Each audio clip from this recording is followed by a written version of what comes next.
Drop. Is this the fucking mic? Drop. This is exactly what I should be doing. What's up? Welcome to this week's episode of The Drop, where we talk about all things cryptocurrency, crypto art, NFTs, the future of NFTs, and all the new artists and stuff who... I need to write this stuff down like you do. All the new artists who are making drops this week, as well as all of our friends who are making drops, and notable artists within the space who have and will be making drops. So yeah, let's go ahead and jump into it. We're gonna start off I guess the two big drop sites that are coming this week. We've got Nifty and Maker's Place. Let me go ahead and bring my notes up for this. And also, we'd like to mention that in this episode, Brodeur is going to make some sort of announcement here very shortly. Yes, yeah. we are. Yeah, it is huge. So very excited about this. Your drop's on the 15th, right? Yep. 1 week from today. 1 week from today. So we will be pimping it next week as well, but make sure to keep listening.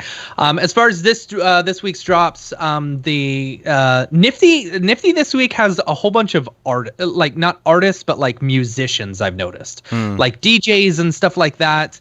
And so, like, not a lot of like Mograph artists. You know, I really like to, because it's the Mograph podcast, I really like to focus on a lot of the Mograph artists. But I picked out a couple that I think are like notable, either because of like, the industry that they're in or different works and stuff like that. So the first one we've got is actually a Mograph artist. And I'm sorry if I mispronounce anyone's name.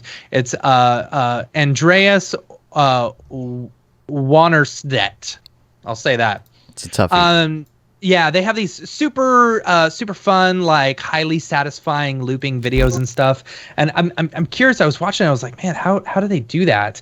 Because it's like all done with textures or something like that, which is really cool. I'm assuming they would just create like 3 or 4 different textures and then do some sort of mixing. With something. Some sort of mixing with them, but super excited. That one's today. So if you're listening to this on Monday, or if you're listening to it after Monday, you can go back and pick it up in the secondary market. But I think those ones, I think that one's really pretty. It's if you're a Mograph artist, or if you're looking to collect Mograph artists, I would definitely recommend this one. The next one, not a Mograph artist. This one's actually a band. I believe it's the band Gods with a Z. They're releasing, and I noted that I noted this one because I thought it was cool. It's another thing that's showing off, what you can do with NFTs and stuff like that. So this band is actually releasing their music video on Nifty. So this is what you're watching right now is actually just an example that they posted of their music video. And I think it's super cool. You can actually own a musician's music video and stuff like that. Super, super cool.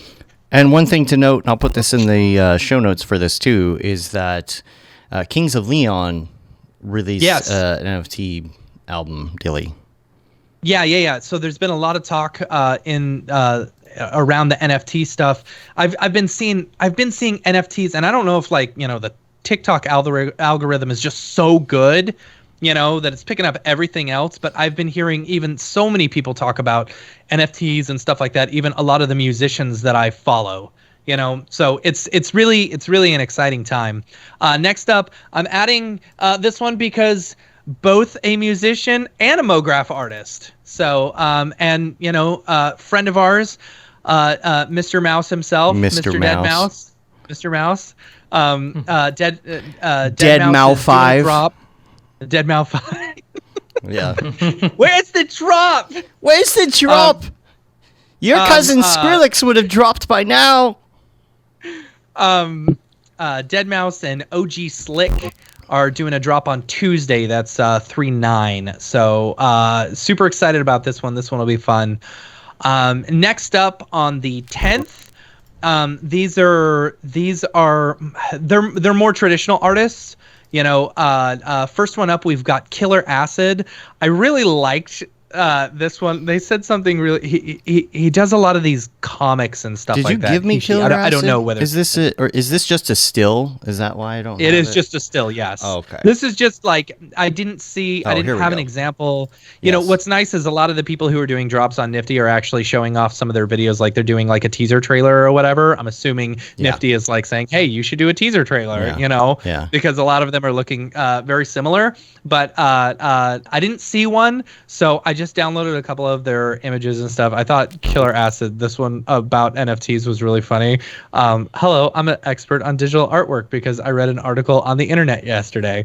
So I just think that's funny because there's so much, talk about like, oh, how much energy it's taking, oh, no, this is how much energy. No, it's not taking any energy. And it's like, okay, just because you read one article online doesn't mean I don't know. I don't know. I'm not an expert on it, but I don't think we have all the information. I thought that was funny. Anyway, and they also did a really good Twin Peaks comics, which I thought were good. Yeah, non-fungible means they're not interchangeable. Blah, blah, blah. Anyway, so a lot of these little comics. The next one is Meat Canyon, and this is March 10th, by the way. Meat Canyon. Meat Canyon. Yeah. Okay.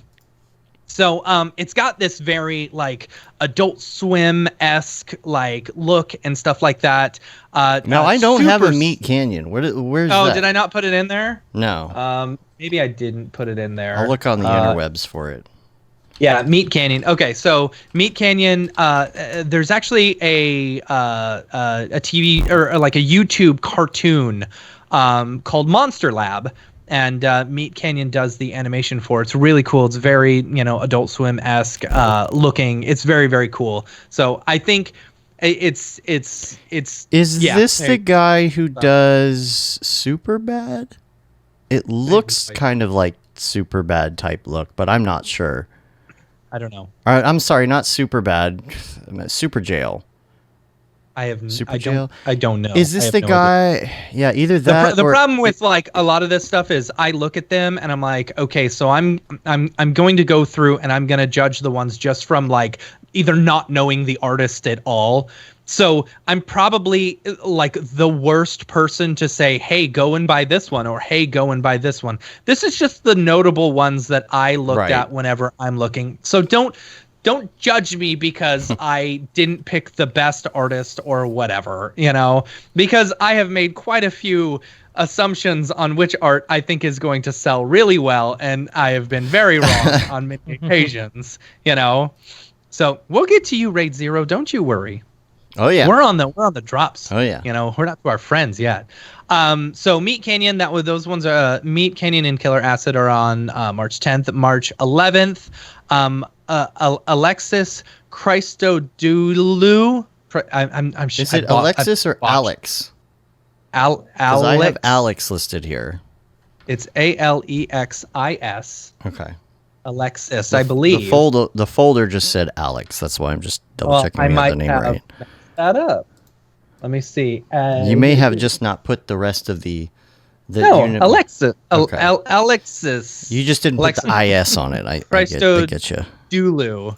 Right. These are some really pretty like little nature loops and stuff like that, like abstract nature loops and very, very pretty stuff. I felt like this was very within the 3D Mograph world and stuff like that. Super pretty stuff. Next one of note, John Guido. Not sure if I'm saying that correct, but really killer illustrator. Has done a ton of stuff for Marvel and Lucasfilms. I think there's some DC stuff, but I'm excited about this one. Like I missed out on Boss Logic. The last time Boss Logic did a drop on Nifty, and I literally had. I was worried that I was becoming addicted to NFTs. No. So I handed off my phone to my wife because I was like, I don't know whether this will resell well or anything. So just take my phone so that I don't just spend $1,000 on this piece. And man, I wish I had, because those are going for like $8,000 now. Did the artist you just show, did he get licensing rights for if he's doing like Marvel or DC stuff? I have like no Boss idea. Logic did? See, that's a good conversation. We should save this for later, because this was a big conversation in the NFT space this week as far as licensing and rights and like what's fair use and what's not, because there's a lot of that going on, you know. Let's come back to that. I'm gonna add a note in here to go back. Should I to, show the Boss Logic right now, or wait then? No, just wait for because that's it for the drops on Nifty. There's a couple other ones if y'all want to go check it out. You can check out Nifty's. They don't have a tendency to update their website great. I hate the way their website laid out. Their marketplace is fantastic, but it shows the drops as like mobile. a JPEG. Mobile sucks. Yeah. So it's like, just go onto their Twitter. It's at Nifty Gateway, and you'll have a whole list of whoever they do, which is great because they do it first thing Monday morning, so you can see. The one thing sucks about all these drops is never knowing the price beforehand, you know. So like, and that's a problem. Like I think in this space right now is as a collector, I never know how much to budget for each of these drops, you know, like which ones I should be going for and which ones I won't be able to afford, you know. Another conversation for after this. So can I just mention, by the way, I just did get a text from Matthias, who is taking his vacation in Hawaii. He just wanted to say hi with this beautiful photo of him shirtless in the forest. Nice. I did get permission to show that. Good. Yes. Oh man. Anyway, love myself a good shirtless Matthias. Like all our Skype meetings. Like all our Skype meetings. Yeah. Oh man. I think you should do the motion show like that. Right. Mm-hmm. Hi, I'm Matthias Omatola. We definitely get more viewers. Yeah. Mm-hmm. Yeah. May not be the Mograph crowd that we're right. looking for. No, definitely get more viewers. Okay, next up, Maker's Place. There's a couple of good drops this week. First one is tomorrow, March 9th. Lucas Zanotto. It's a lot of these like super satisfying loops. You know, I really enjoy the loops, and they're using primitives, you know, in order to make look like faces and stuff like that. It's really cool stuff, you know. Very Mography, you know, it's got that Mography look. Right.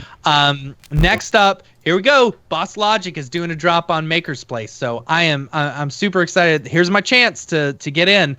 Boss Logic did really well on Nifty, you know, and a really well-known artist in this space. So I would say if you're looking for a good drop, if I was to bet on one person this week, it would probably be this one. You know, because I feel like it's a good investment. It's good art. You know, Boss Logic is really well known, and such good stuff. And Richard says that we should make that topless Matthias an NFT. I think that's a good idea.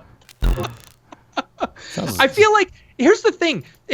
Like I've had so many ideas for like shitty NFTs. You know. It's like let's do this as an NFT. Right. It's like, and so you almost have to like create a second space to sell crap NFTs, because this is your brand, you know?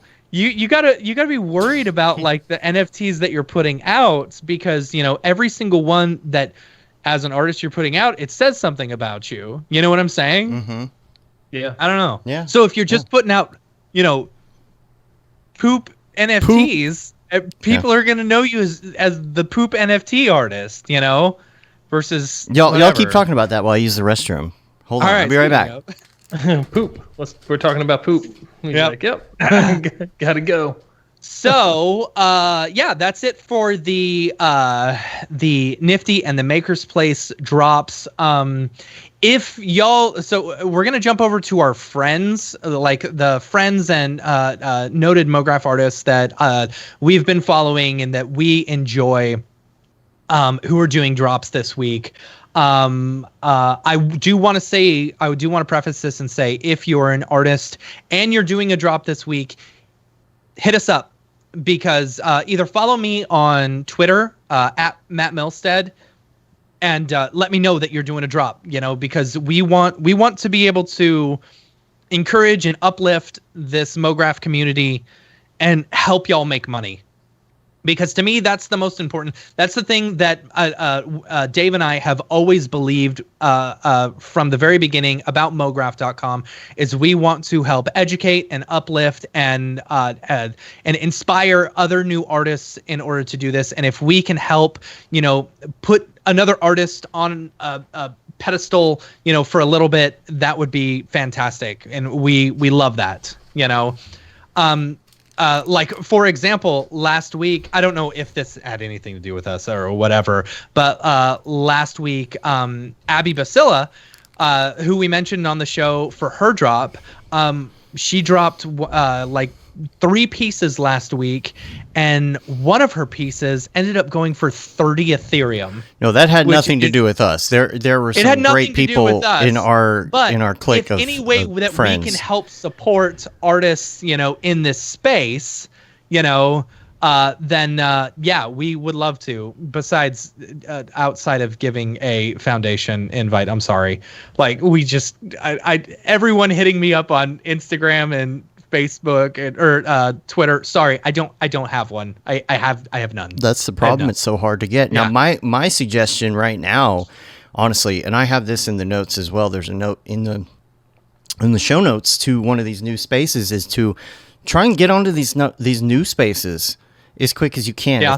If that's an issue, because it doesn't mean you have to post anything right away. Just get in there, and if one of them is starting to blow up, then you've got your invite.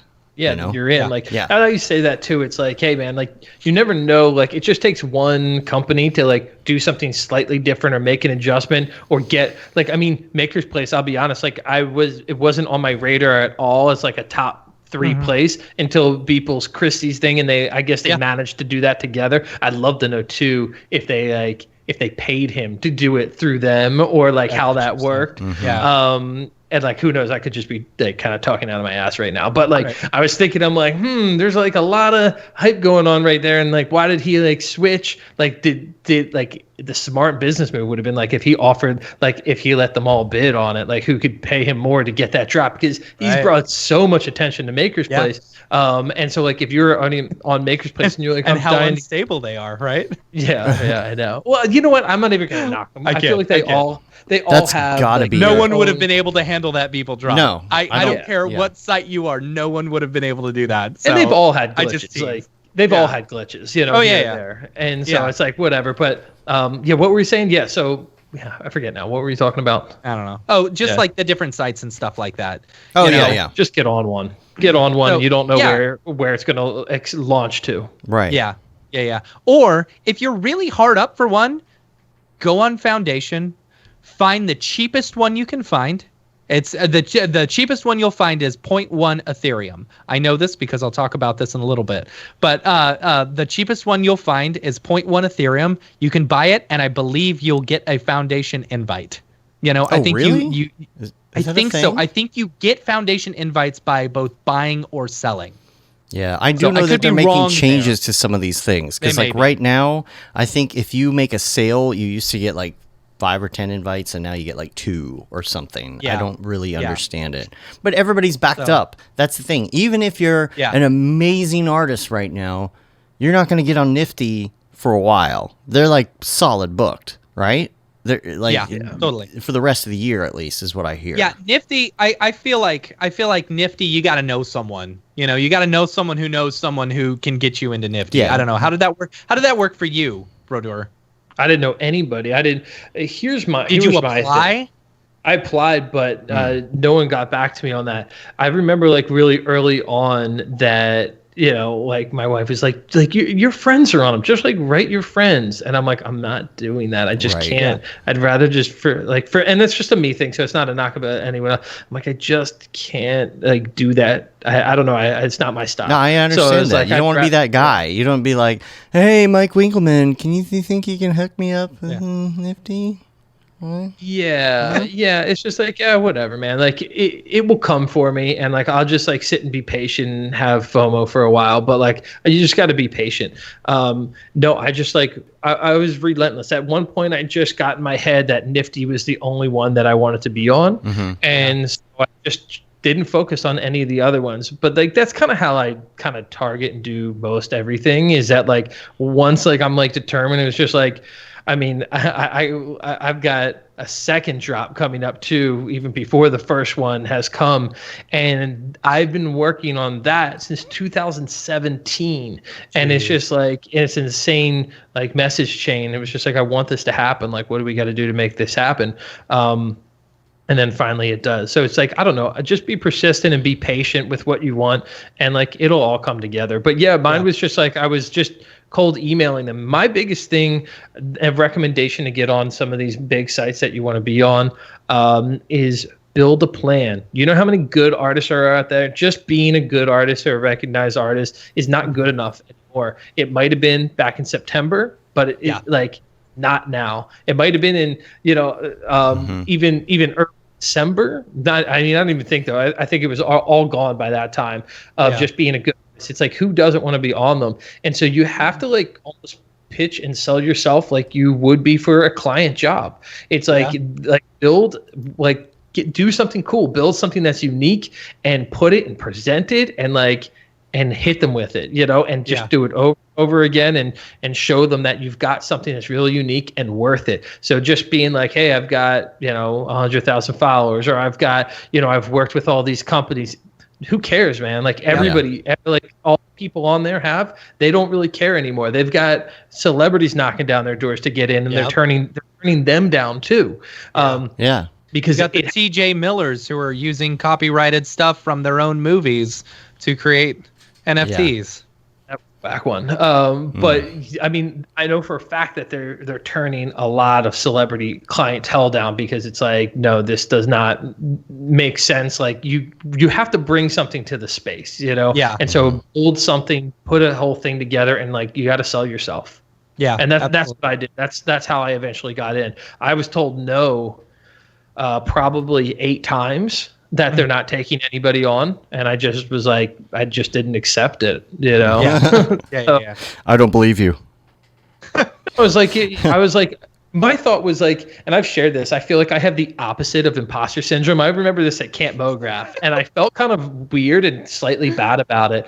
Ryan Summers was up, and he was like, how many people here have or feel imposter syndrome? And raise their hand. And everyone raised their hands except 2 people. And it was me, and I look over, and Barton's hand wasn't raised either. And I'm thinking, should I have raised my hand? Do I look kind of like a jerk for not raising my hand? Do I have imposter syndrome about not raising my hand about having imposter syndrome? Like imposter syndrome about not having it. And I was like, no, I have the opposite of imposter syndrome. And I wish a lot of other artists could maybe take this on, and maybe I could do a better job at maybe splitting both. But I have, like, if something doesn't go my way, typically it's like never because of me. It's like, okay, so like my posts on Instagram are doing really poor, and I'm like, well, it's in Instagram's algorithm. It's not me. I'm not a bad artist. Obviously Instagram scruld something up. It's like, am I the problem? Am I no, wrong? it's Instagram who's wrong. Who are wrong. Yeah. And it's not like cocky or conceited, so I don't want it to come across that way. It's more just like, everyone instantly wants to be like, oh, the producer didn't write me back, they must not like my work. It's like, no, they just got busy, and I try to tell students that all the time. They're like, I sent something to it for an internship and they didn't respond. I'm like, yeah, but you gotta figure they probably got like 100 internship requests this month, and they're just like busy. It's not that they think your artwork's bad. And it's like, that's what I like try to instill in young artists, but like that's what I have in myself. It's like, you're not it's not always you. A majority of the time it's not you at all. And so when Nifty or Super Rare, where they didn't write back, or they were like, no, sorry, we're not taking, I was like, okay, obviously I'm not explaining myself well enough, because they would. You're not hearing me. No, you know who I am. Yeah. But you know what I mean? It's like, okay, so I'm not doing a good job at verbalizing what I want to do. So I got to put it together and put it and formulate the words and put it together in a pitch and really present it, because I think this is a really dope idea. And it's like, if they didn't accept me that week, then I just did it the next week and the next week and the next month. And like eventually it all like worked out. And it's going to do that for everybody. It's in their best interest to get as many artists on these platforms as possible. That's like the part, and everyone, like, they have small teams, they're absolutely flooded. They're trying to hire more people on, but they have small teams. So there's only so much they can do within that certain kind of period of time. It's just impossible to deal with a flooding like that. Even when it comes down to, for example, the Get Nifty Discord, which has been temporarily closed just to make sure that it's not getting swamped. It's like now it's the same problem, right? Like people want to get into that Discord and they're like, oh, I really want to join that Discord and hang out. Right. And it's like, well, if there are 2,000 people in here all of a sudden, how is it going to progress the way that it needs to progress? Because with what the REVs are doing right now and everything, it's trying to keep this community of people where they need to go in the NFT space. It's to help them. And then all of a sudden you flood it with a bunch of people you don't know who they are, or they came from, are they collectors, are they not, are they trolling? Who knows? It's just not going to work. Are they just looking for a foundation invite? Right. So now it's that dilemma of now even the people who are trying to organize the little groups are having problems with that as well. It has to be trickled in somehow, but it will get there. It's just like Gmail accounts back in the day. Not everybody could get a Gmail account. You had to have a special invite, but now everybody's on it. Remember Google Wave? Google Wave. How See, cool. I would love to be on Super Rare and all of that stuff, but it's just not going to happen right now. Yeah. I'm not even going to try. We've applied. Here's the thing. Like, there's a rush right now, and I've even noticed this in 3 weeks. That like the news cycle is always 2 weeks? Mm-hmm. They say 15 days or something. Yeah. We're on week 3 of, I think, like the huge big rush, like everyone was getting on and stuff like that. And so we're on week 3, and I've seen like a significant drop in the amount of NFT artists who are making drops, because a lot of people are seeing this as a cash grab, and for a bunch of artists, a bunch of very well-known and good artists, it is absolutely a cash grab, because you are finally getting a chance to put known work out there, or like meme work, or work that like people know, anyone outside of the space know, you're able to put that work out there and sell it, but then there's the little guys, right? Like me, for example, or I would say Dave, but Dave puts way more work out than I do, right? Not that much. But my still, whole 30 followers on Twitter. The little guys who have 30 or 100, or me, I've only got 400 followers on Twitter. And not to mention, the whole space is in Twitter now, and it's not on Instagram, where almost everyone's been focusing for the past. That's the thing. I didn't even use my account on Twitter until just last week. Yeah. So, like, you've got the little guys who are like, oh, yeah, I want this cash grab, so I'm going to, pull up some of my work and I'm going to post it. And then we all get super depressed when we realize that we're not the best in our industry, because, we don't have the following, or we don't have the people who are doing this, and so on and so on. So, like, sorry, we were on Friends. We're jumping over to something different. We'll get back to our Friends. But I want to talk about this. Since I'm on the subject. So this past week, I was in a real bad headspace.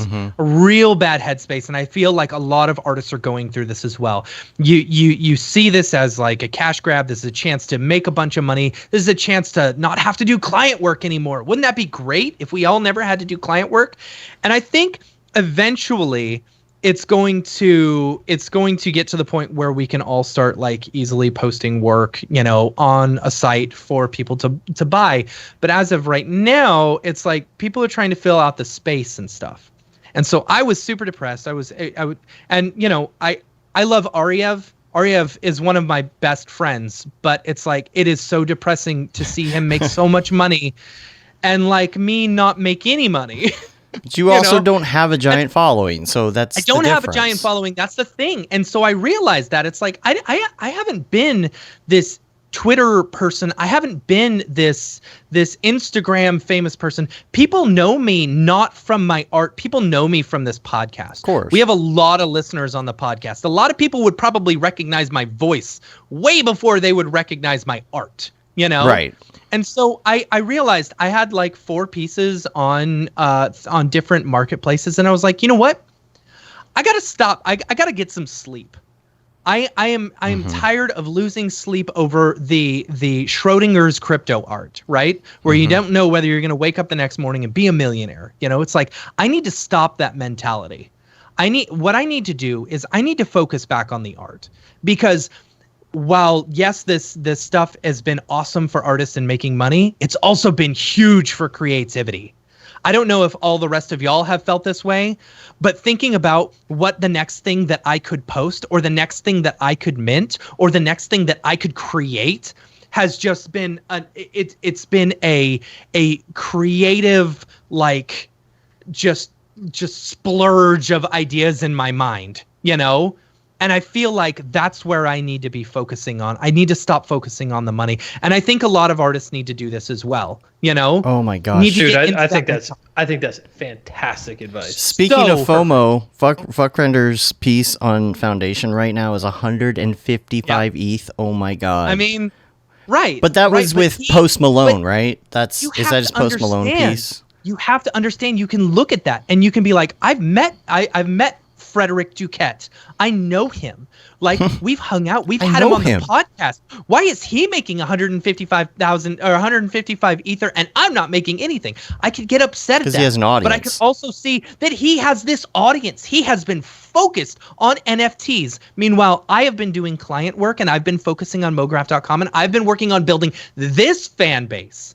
Right. You know? Other people will be upset. Well, oh, why don't I have that many listeners on my podcast? Right. Because we've been doing this for 5 years. I haven't been doing NFTs for 5 years. So I had this idea. And I'm like, I'm gonna run with this, because I want people to be able to collect my art. You know, for those who want my art. You know, who want to, it's not even about supporting me. It's just who want to collect, you know, because I'm a collector as well. I want to be able to collect a David Ariev, but I can't afford that. I want to be able to collect a Fuckrender, but I can't afford that, you know? And so for those who want to collect, I priced all my stuff. I lowered the price, everything, to the minimum that I could. So I posted my one piece on Foundation for 0.1 ether. You know, I changed that, and I didn't know how much the minimum you could do, and I thought Foundation was messed up, so I burned an entire one and then reminted it, and found out, okay, that's the lowest I can go. That sucks. So I wasted a bunch of money, but it's okay. You know, because I just want to get the art out there. I want people who know me and who want to collect my art as a friend or whatever to be able to buy it. So I put all my stuff on Rarible. Everything's $1. All you have to pay is the minting fees. And the minting fees are a whole nother thing. Like it's you like, I feel like this is a good way for me to work. Everyone may work differently, but you know what? I had to get out of that space. I had to be able to sleep at night. I was going absolutely crazy about NFTs, but it's like, no, I need to focus on the art. This is such a great time to be able to, one, get your name out there with collectors, you know, because there's more collectors coming in the space. There's more collectors coming in the space, you know, and like, unless you have hundreds of thousands of dollars, you're not going to be able to buy a lot of your friends' work, you know, or you're not going to be able to afford a lot of this stuff. A lot of the stuff, even on Nifty right now, I'm getting priced out, you know. I want to collect my friends' work, but I can't because it's too expensive for me. I can't tell my wife every week, oh, I just spent $3,000 on, every week. Oh, I just spent my entire salary, you know, my entirely salary on NFTs. I hope they do well, you know? Yeah. And it's like, I've noticed that some of these lower priced ones, like for example, the Stuzors, you know, those 3 $200 ones that I bought, man, they did really well. I made $3,500 from the $600 investment, you know? And I'm curious if like the lower price drives more traffic, gets more stuff. It goes back to a thing that Domino's did, right? I was working at Domino's at the time, and they had these 3 for $5s. I'm sorry, there's so much chat going on. Everybody is jonesing for the information, the big announcement. That's the thing. Yeah, I'm in a zone right now. And I'm sorry. Yeah, you're in the talk that was. This is my drop zone, scheduled for the end of this part, right. But no, this is great. Yeah, keep vibing, Matt. So there's a certain thing that Domino's did when we were working at Domino's. It was like they had this 3 for 15. It was 3 medium pizzas, 1 topping for $15. So each pizza was $5, right? And every time this happened, we would get slammed. It would be the best we would ever do, even though the food cost was so high. For these 3 pizzas, you'd still do so much volume that you'd end up making a huge profit, And I'm curious if some of the Nifty drops and the other drops are so expensive that you're pricing out some of the small collectors like me, who would really love to own our friends' work, but can't tell my wife that I spent $3,000 or $20,000 on one piece of art in the hopes, in one, just to support my friends, or 2, in the hopes that it will increase in value, Yeah. That's the hard thing. I think there's 2 things to look at, right? The first one being like what that artist values their price at. So they might be like, I'm not going to start selling my work at this price because I value it higher. So I never want to have a piece that low. But at the same time, the other part to think about is that, like, who are you actually selling it to? Are you selling it to like the art collectors that have been in the crypto space for years? Or are you selling it to like the artists that want to collect your work too?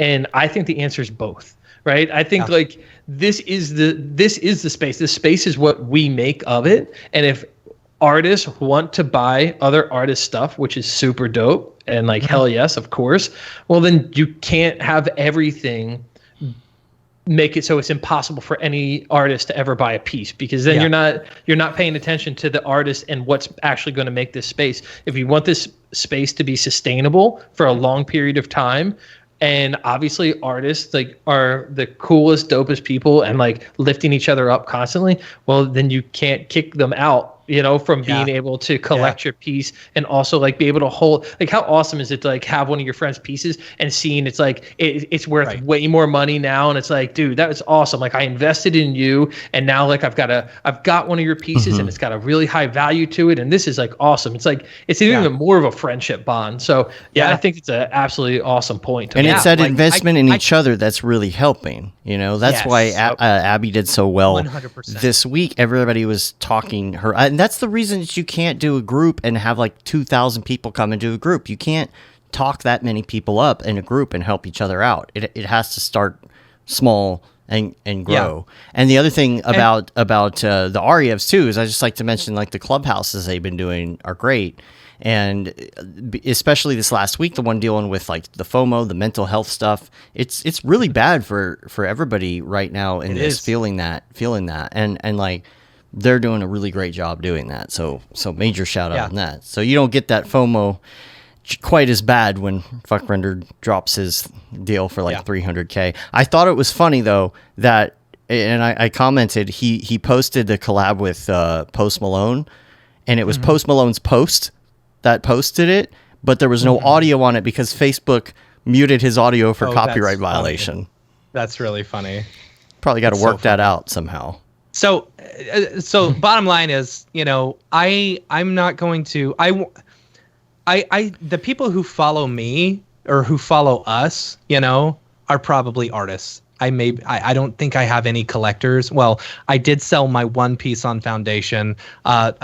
Big shout out to Alex Ness and Jeff Burns, who were the initial artists who, bid on it. And that caused 2 more collectors to come in and actually, bid more, which was great.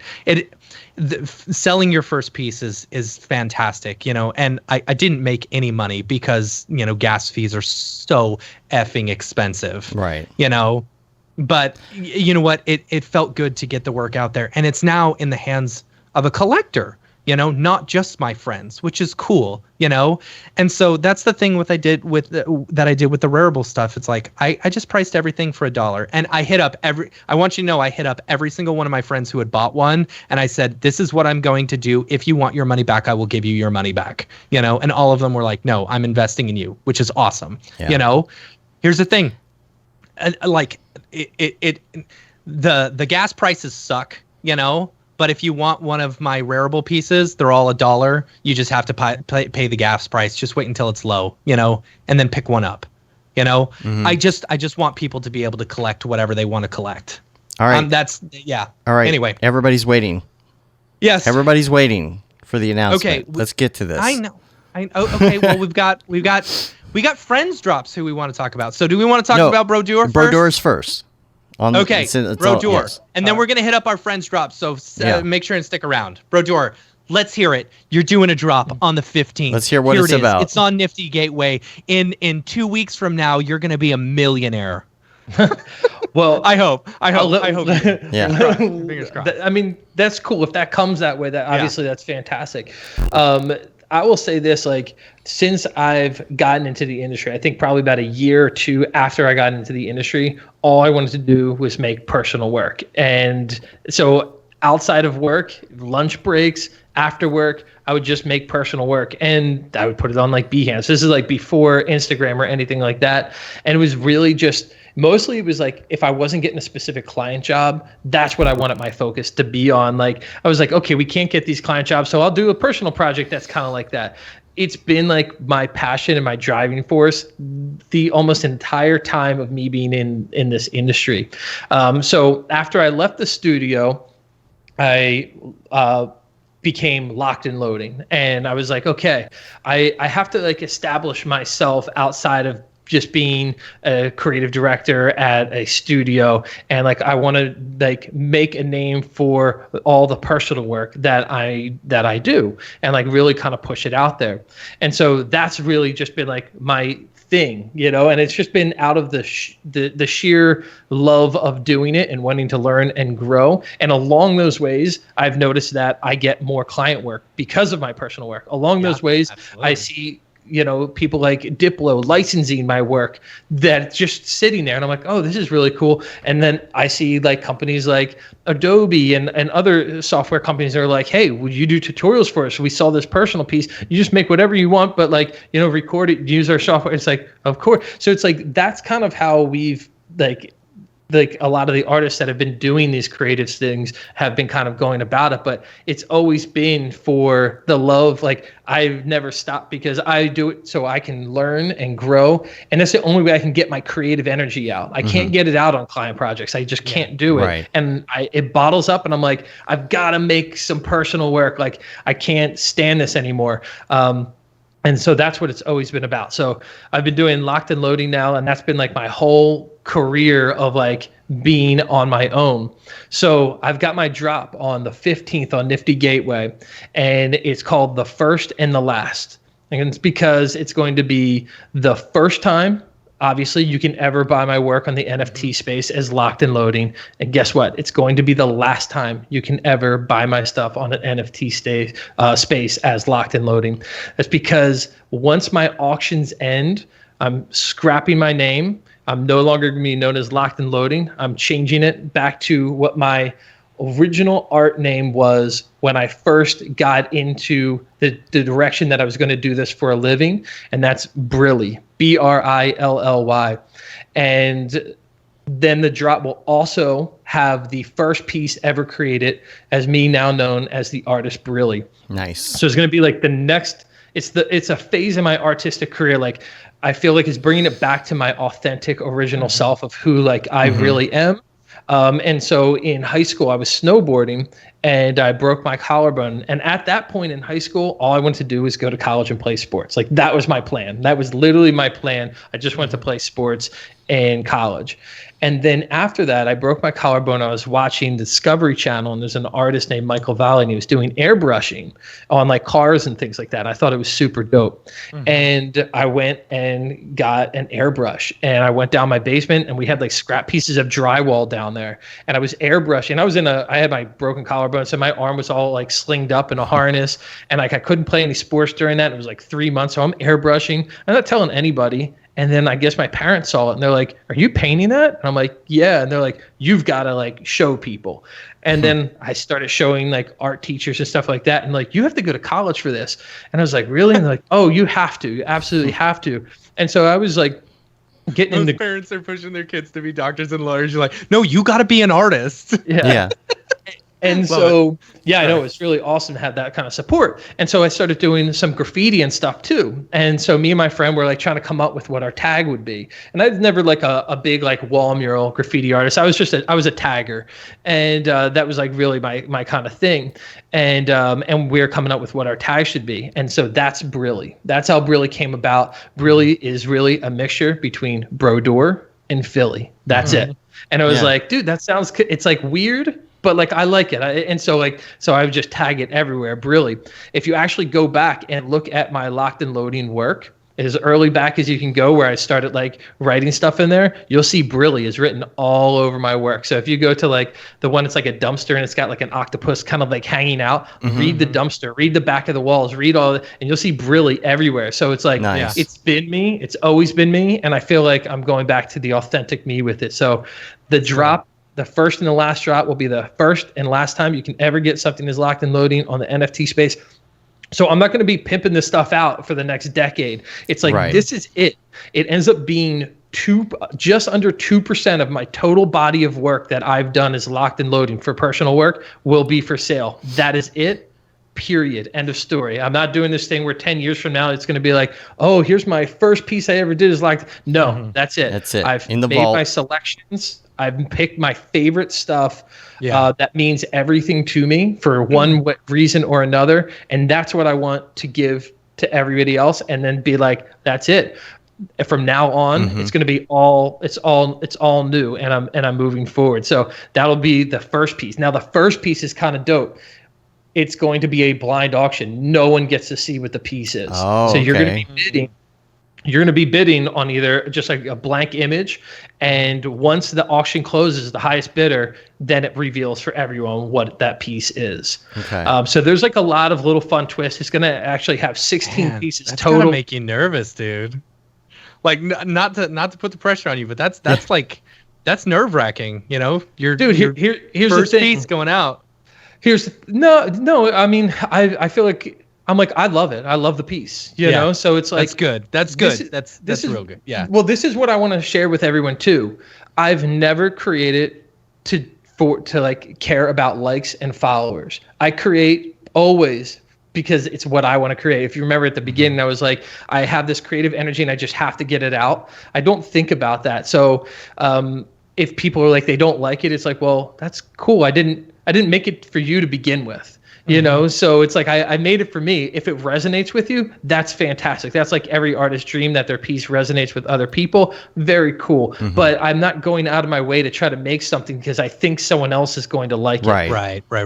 And so I'm cool. You know, I'm cool with it. I think it's dope. Yeah, you don't have imposter syndrome, so you're good.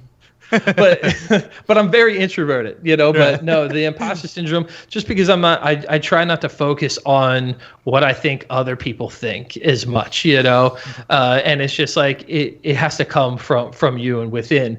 And so, yeah, my piece, I'm trying to make it so I think about price points for everyone. There's been a lot of people who have helped me with this drop as well, and I'm definitely going to be looking out for them. And I mean, and I'm trying to do price points so everyone has a chance of getting my piece at various price options. You know, while at the same time respecting how much I think my work should go for, because I want to be inclusive to everyone for this piece. But I'm like super stoked. I'm not going to be revealing what pieces I'm dropping yet, but there are 16 pieces in total. There's going to be editions, single editions, obviously the blind auction, and limited editions. And they're going to be doing any drawings? Yes. Nice. Okay. There'll be drawings. How many? Two. Two. Nice. At $1 price point. Really? At $1 price point. Oh. Damn, Daniel. I look at them as like somewhat signature pieces as well. Like I also want to give people that like get my work the ability to like grab something and say, this is now like instantly really valuable. Right. You know, like I just want to like outprice everything. It's like I also want to hook people up, you know, and And in return, like that helps me out as well. So I was like, no, freaking put it up for $1. Now the quantity's not that high. It's not like 100. Right. But there's multiples. There's 2 of them, and so I hope my friends get them. That's kind of the idea. Obviously, I can't like pick who gets them because that's just kind of cheating. But right. I'm definitely hoping that even if one of my friends gets them, it's going to make it feel worth it that I did the $1. Right. Yeah, for sure. The artist formerly known as Locked and Loaded. The artist. Yeah. That's what it'll be. Handles are going to change. Website, branding, everything's changed to. Yeah, that's the question in the chat. Actually, you're just changing the name on the accounts. It's not like you're going to have a new Instagram account. No, I'm not going to erase the work or change that because it's still me. You know what I mean? Yeah. So it's part of my history, and that's what makes the Locked and Loading, I think, very valuable and scarce. Is that it's like this was like a major phase in my art career, and it's still attached to me. I don't want to disassociate with me as Locked and Loading. Rather say like this is a part of my history, and that's it. This is that period of my life that you could own. And so that's pretty much where it's at. Really, for Shilly. Really stuff. Really, it is. Yeah. James said that the cops are finally going to figure out who you were because you've been tagging all that stuff. I have thought about that. But I'm like, no, I haven't done graffiti since I was like, it'd be really stupid if I got arrested for this. Right. We've been looking at you for years. We've been trying to track you down. Yeah. Finally got you. I think I stopped. When I was in college, I pretty much stopped. I was like, okay, I can't really get arrested for this stuff. Yeah. That's great. That's badass, dude. Yeah. I'm so excited. I feel like, and your work is fantastic. And I've been saying this before I even knew about what your whole drop was, because you kind of spilled it to me, I've been saying you're one of the artists that I'm going to pick up, and I think, I hope you do very, very well, as as someone who appreciates your art and as your friend, Yeah. I appreciate that. I really hope you do well, and I think you will. You've done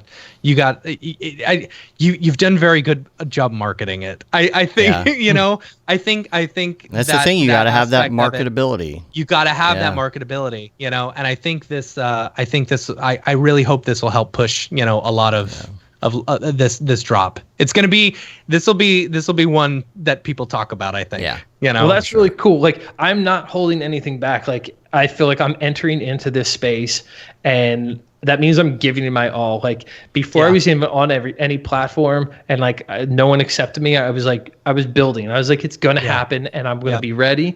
And so for this drop, I'm not like holding on to my favorite pieces for me. It's like I want someone else to have those. So it's literally.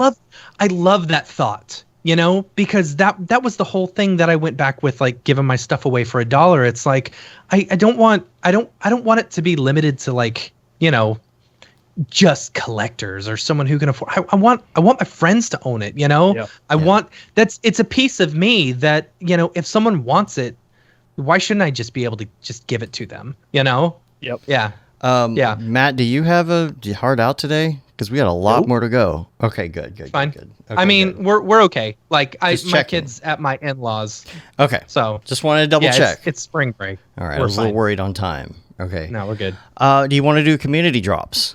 Let's do some community drops. At notable ones for the week. I wanted to mention real quick, because we did talk about Abby, but also I had a note on here, Shams. Congrats to Shams for her Nifty. Yeah. I'm so happy for Shams, man. Mm-hmm. Yeah, good for her. I mean, this is Shams is a really good example that, to the Beeple mentality of just sitting down and doing a daily render every day. She got into this space, man. She's been hustling. She hit her 1 year at the Denver meetup, right? Was that her 1 year? I think that was her 1 year. Okay. Yeah, 1 year of doing. If you hit 100 days, people will give you $100, just in case for those who don't do. No. Oh, can I share this real quick? Yeah. Yes, share it, please do. So Beeple, he came in to hang with me and my students last semester, and so at the end, it was after his first drop. Before his second? No, I forget if it was before his second or after, but he definitely had one. I think it was after his second. Yeah, so he had already done that 3.5 million one as well, and we were all chilling in there. And then Beeple promised them if they did an everyday for 30 days, they would get on to an NFT site and they would make $1 million as well. And so then he started calling them Scott's Tots. And, oh my gosh, yes. And then one day I'm like sitting here, I'm like working and I see Mike's hitting me up and I look and he's got a screen grab of his Amazon cart and it's got like 40 laptop batteries in it purchased. And yes, makes sense. Did you ever see? I get. Did you ever see The Office? I know the thing that you're talking about, but I have not finished that. It's the one episode I have never seen. It is hard to watch because it is the most painful episode I have ever. I was like, I can't do this. Gotta step away. I've only watched it like twice. So funny though. Yeah. So he can't pay for their college at Michael Scott, and so that's what he tells them. So he's going in, they're like cheering him on, and he tells them that like he actually can't do it, and then he's like, but I do have something for everybody, and he's just got like laptop batteries in a bag that he's like gives people. Wow. So that's what he was doing. I was like, man, it was so funny. That's perfect. That's really funny. So Shams, she's been hustling, she's a perfect example of this space. She is a great example of this NFT space because she's been hustling. She's been getting to know people. She's been getting her work out there. She's been doing the dailies, and because of that, I mean, she made what? Almost $400,000 on this last drop, which is awesome. Mm-hmm. So here's the thing. Shams is not even a good for the NFT space, a good projection of the NFT space. She's a really good model for an artist wanting to get into this space, period, right? Yeah. Like you go to an event, guess who's there? Shams is there. You go to an event, guess who's talking to everybody? Shams. Yep. She's doing personal work. She's doing client work. She's nice. She goes up. She's able to like talk. Like I think it goes even. I feel like in my opinion, there's a very clear path for the people that are making success on the NFT space, and the people that were making success off the NFT space. And it's that is the ingredient. It's lots of personal work. Be nice to other people and go to events. And it's like, I mean, stick-to-itiveness. And right there, obviously there's more, but like, I feel like if you follow that recipe, you set yourself up for success in the future. And killing it on TikTok helps as well. Yeah, totally. Yeah, I'm off TikTok, but I was tired of seeing videos of people dancing. Oh man, it's so good. TikTok's it helps me sleep. It's so sad that it's the thing that helps me sleep at night now. Yeah. TikTok, that is an interesting life you live right now, Matt. Yeah. Dude, man, you don't want to be in my brain. You really do not want to be in my brain. TikTok to help you sleep. TikTok drives me nuts, man. No other app in my life made me as upset as TikTok, just because I'm like, I can't stand to see more kids dancing, doing these stupid dances to music and stuff. So you got to dig in and like some things, and those will go away. The algorithm the more you will interact, the more the algorithm fixes it. Okay, it'll get rid of those. So like I follow a few like physical artists, like sculptors and stuff like that, and so they show me more sculptors, or there's some funny stuff, dog and cat videos. Dog and cat videos. I get a lot of funny goat stuff, because my kid loves goats, so I save all the goat stuff, so stuff. Yeah. But so should we jump over to our friends? Yeah. Let's jump over friends to who our are making friends. drops. First off, Nolan Martin, beautiful ornamental designs. Ariev bought one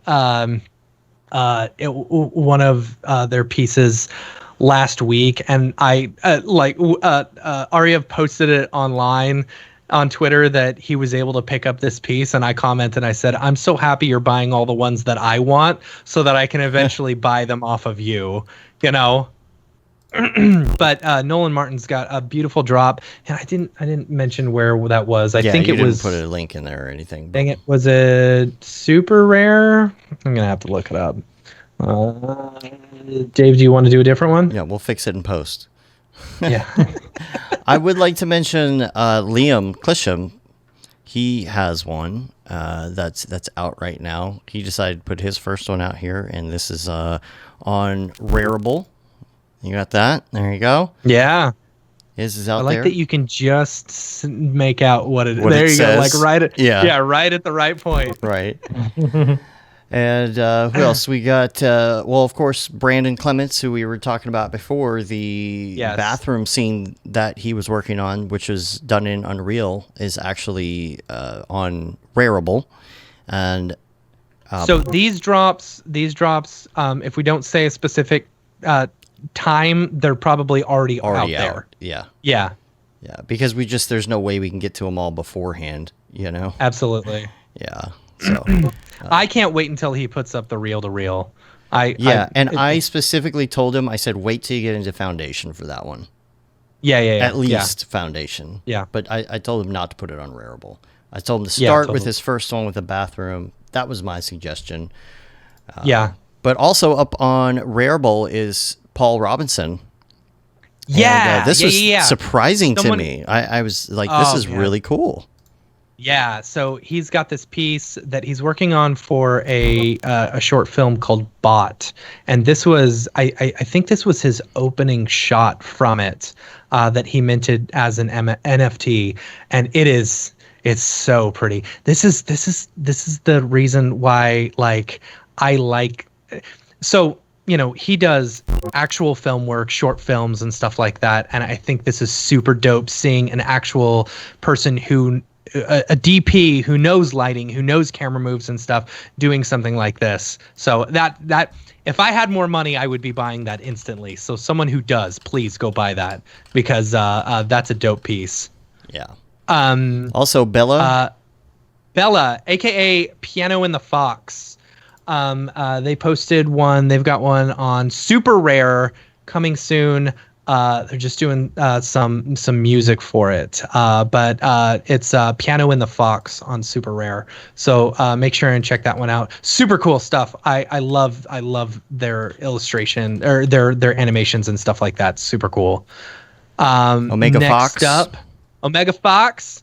If y'all know him from our Slack channel, you know, super active in there. Doing a drop this week. I don't know where. I don't know if they notified me about where, but that's it. But we'll get it in yeah, we'll get it in post, right? These are the ones to look out for. Yeah. Those I don't have links. I got links for everybody else. So right. So Julie Craft would be the next one. Yeah. I don't know where Julie is where did Julie post on at? Foundation. And this is okay, so yeah. There you go. Okay, yeah. Julie posted this, I think, end of last week on Foundation. Super pretty stuff. So make sure and check that one out. Also, Luis Miranda. I think your list is different than mine, Dave. Yeah, I'm in the notes. But Luis Miranda is up. He has sold one of them, I think, so far on here. He's got a number of different ones with different varieties, actually. The latest one that he posted was Starry Night, and you can check that one out with the others on Foundation. And who else? Oh, Phil Roberts. Phil Roberts. Now, he's got one coming up for sure. Yeah, Raid Zero. Raid Zero he's dropping one tomorrow. On Rareable, I believe. It is the third part of the trilogy of the Beeple Man pieces.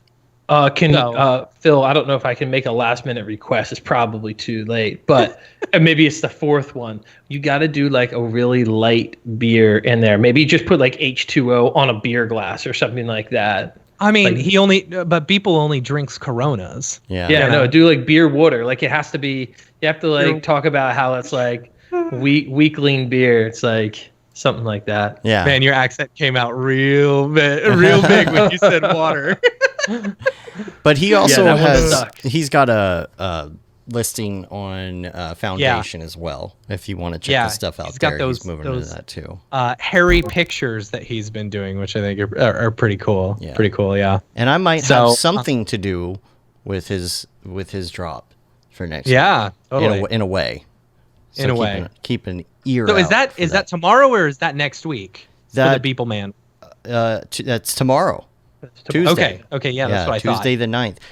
And also James Ramirez gotta show off what he's doing. Man. Now this stuff deserves more attention than it's getting so far. It really does. I'm surprised there has not been a bid yet because I don't know. It's one of those things like I'm seeing all this amazing work coming out from all of my friends, and I'm like, I want this work, but like it's like it's another one of those things where I just can't afford it. So if I can at least pimp your work out on our show, let me do it, know? Now this piece is VR. This is all done in VR. Yeah, it was all animated and everything in VR, which are they're just beautiful pieces. Absolutely beautiful. So, and then also on Foundation we have G-Rant. He's got something up. G-Rant, yeah. Make sure you check him out.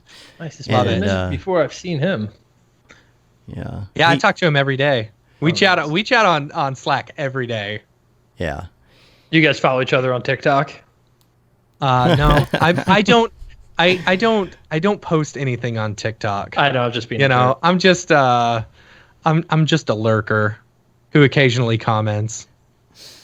We've also got, let's see, Mitch Myers. This is great. Yeah. I love that Mitch Myers is doing this because after talking to him on the show a couple weeks ago, I feel like this is perfect for him right now. And just the way he felt about the industry in general and wanting to get back to the art, I feel like this is just perfect. So he's got some stuff. He's been doing some different drops and also sharing other people's. We've been sharing each other's drops and things online, and so he's got these up on Foundation, as you can see here, and also really excited to see Mitch Myers stuff. Yeah, getting back into it and stuff like that. I don't know if y'all have noticed this, but I've been, I was on the Clubhouse chat and seeing him on Facebook. I feel like this has kind of given him a new lease on life, and I love that. I love that this stuff can do, or at least the Mograph industry. Yeah, the Mograph industry. So it's like, it's nice to see people getting excited about this stuff again. Yeah, about doing work. I like Mitch being around. Yeah, I do too. Also, Winbush did a drop on Super Rare this week, and it was really cool because we were all sitting in the Discord and chatting up, and all of a sudden somebody started like a little bidding war going on his, so we were like chatting him up and texting him and getting him in there like, what's going on with this, man? So congrats on that. And man, we have so many in the community here. Yeah, it's a great piece. Winbush dropped another piece. He did either today or yesterday. Yeah. Also wanted to point out that Chad Ashley has gotten to the scene as well, with some pieces up on Foundation, like it seems like most people are doing now. Two of them have already sold. 2 of them are already sold. Yeah, there's still one piece left. Yeah. And next on the list is Cornelius Damrick, who, congratulations here. Here's the thing. I want to give him huge props and say congratulations. That is so fantastic. Classic piece. But I feel I wanted you to get more. I feel like for me, that piece is worth $1 million because it's so a part of our industry. I think it went for like what 136,000 or something like that. Something like that. What did I? Yeah, close to that. It was it went for a lot of money, but man, like I personally think I think that piece is worth $1 million. So whoever bought that, y'all got to steal. That's true. I feel like. Yeah. Yeah. I mean, that is but the congrats, classic. Cornelius. I'm really happy for you. It's like classic Octane, Octane 3, login screen. It was on all the promotions for everything. We're all going to remember that when we think Octane. It was a dope piece. It was just a dope piece in general. I mean, like when that piece came out, it was like, okay, damn, Octane is the best render engine. Yeah, like look at that. You know what I mean? The war's over. Yeah. No more arguments, Chad Ashley. Octane's the best. Look at this render Cornelius just did. Yeah. Lorcan also has some pieces up on Foundation. I like what Lorcan's doing too. Yeah, I like this. The work is really cool. Yeah. What is the QR code for? I don't know. Why don't you here zoom it in? I'll see. Yeah, I'm pretty zoomed in already. I don't know. I'll try it. We'll see if you can pick it up from there. But it's many times removed. Yeah, I know, right? Here, I'll move my cursor. See, you could just go to the site yourself. I could just go to the site. They have a search now if you go to the creator page, which is nice. Do they really? Yeah. Oh, or the creator page. Yeah, or the artists or whatever it is. So,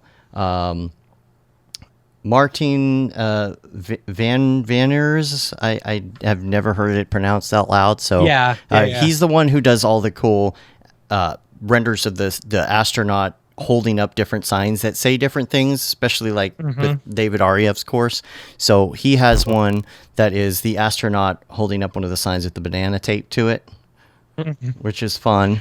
Oh, that's funny. Yeah. See, there's so many different ideas like this one that I dropped, We'll talk about that. Yeah. We will talk about that because we're going to show our drops. Of course, we're going to show our drop. Okay. But yeah, we'll talk about that too because I was like, oh, man. All right. We'll explain that in a minute. But just a few more here. And Ross, I wanted to mention Ross put up quite a few on Foundation, but there is one called Server of Discord that he did this week where it's basically playing a bunch of Discord sounds and it's just F over and over and over and over in the Discord because that was a really pretty one. This was the Maker's Place Discord overheating and failing whenever Beeple told everybody to hit F.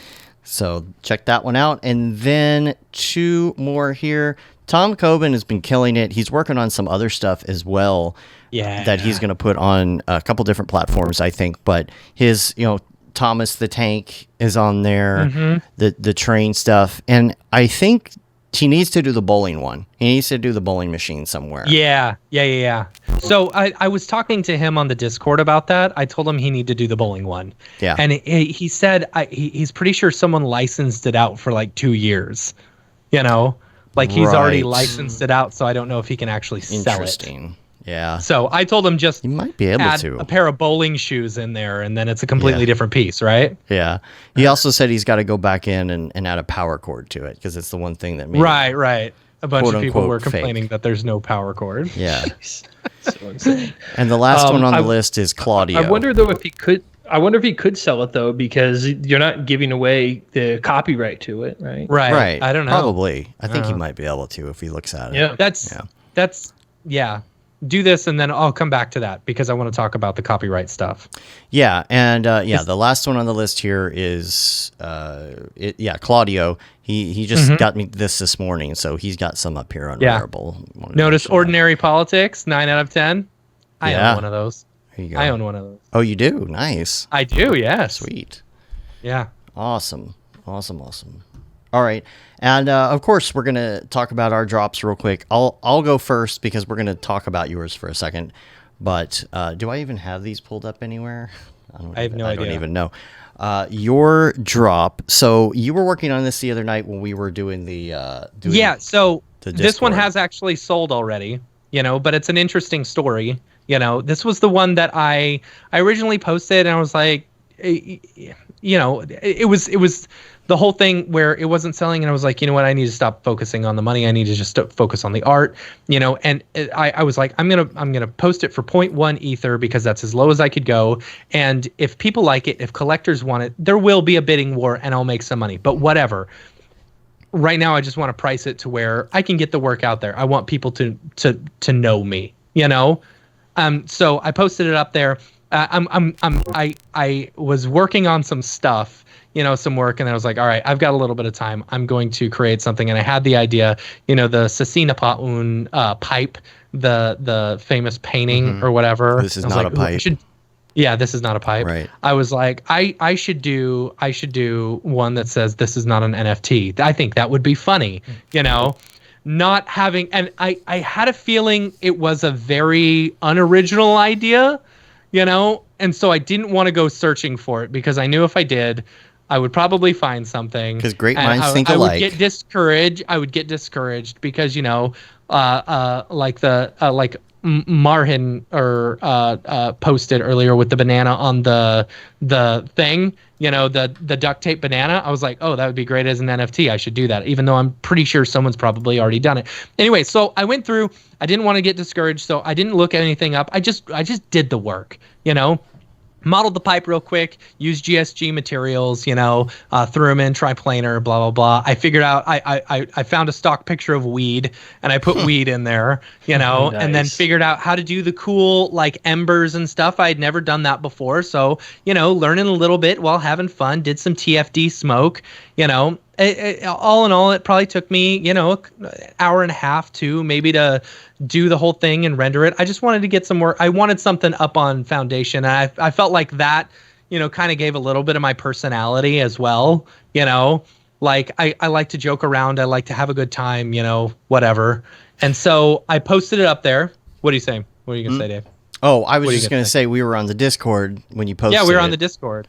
Yeah, and so I posted it on the Discord and I said, hey, look what I just minted. And they're like, oh, so-and-so just did the exact same thing a couple days ago. And I was like, man. I felt so bad. You've been sitting there working on that. But you didn't, but they didn't put they didn't write the same thing you wrote, to be fair. Well, so the art piece, the original art piece is called The Treachery of Print, I believe, or The Treachery of Images. Both him and I named it The Treachery of NFTs. So unfortunately it was the exact same name, but I did put Sasina Paun NFT and he put Sasina Paun pipe. Slightly different, whatever, and they look slightly different, but it's whatever. It's all, it's all parody, that was the point. And you've got you can't expect to know if somebody else did it. I mean, but there's the different categories. There's the NFTs that are like jokey or parody. Yeah. There's the NFTs that are collabs. You've got the NFTs that are for the art, and then you got also like NFT memes and reminting tweets and things like that. So there's, different categories, and so it's totally fine, and so I just wanted to get it out there. I put it for 0.1 Ether, and then a couple of our friends bid on it, because I guess they saw I was down. And then a couple of collectors bid on it too. Dorp. And I will say this actually felt really nice. Like I got this tweet today. So I think someone was trying to, I'm going to my profile because I want to find the tweet. Someone was trying to bid on that other one. And so somehow Foundation got messed up as the auction was ending and the transaction was stuck, and unconfirmed, and it didn't go through. So someone else ended up buying that other version of this, and the person who bought mine found mine, and was like, so they tweeted out shortly after I wasn't able to get that one. I was able to win an auction on Foundation with a similar NFT. So perhaps this was a blessing in disguise. Love my new piece from Matt Milstead. I was really nice. That made me feel really good. That's cool. That's really dope.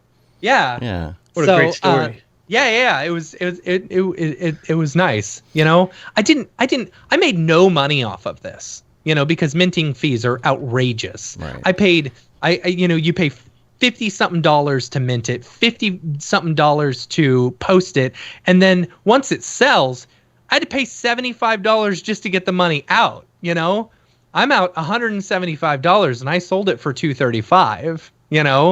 Which no big deal, but at least some collectors got it now. And it's I don't know. it's the work's out there, which is I fun. love that you did that. I think that's so awesome, man. I really do think it's awesome. And I plan on continuing doing that. Posting stuff on Rarible for $1 or posting stuff on Foundation for 0.1 Ether as low as I can go. I pay the minting fees. I don't care. Because this is just all about getting the work out there. And and your work's obviously worth more than $1. And then it's like, here's the thing, and like it gives a chance for my friends to buy the work if they want it, and who knows, one day if I blow up for some reason, that means they've got something that's worth $2 eventually. It's like it's instant. Like whoever gets that, it's got a higher value than what they paid for it. Right. It's awesome. Yeah. This is a new space. It's like, you've got Twitter and you've got, Instagram and stuff, and you're not Instagram and Twitter famous. Do I want to become Twitter famous in order to become NFT famous? Nah. Or do I just post my work up on NFTs, and if people want to buy them, people can buy them? You know what I'm saying? Yeah. I don't know. Make the art, let the rest come. Make the art, let the rest come. Yeah.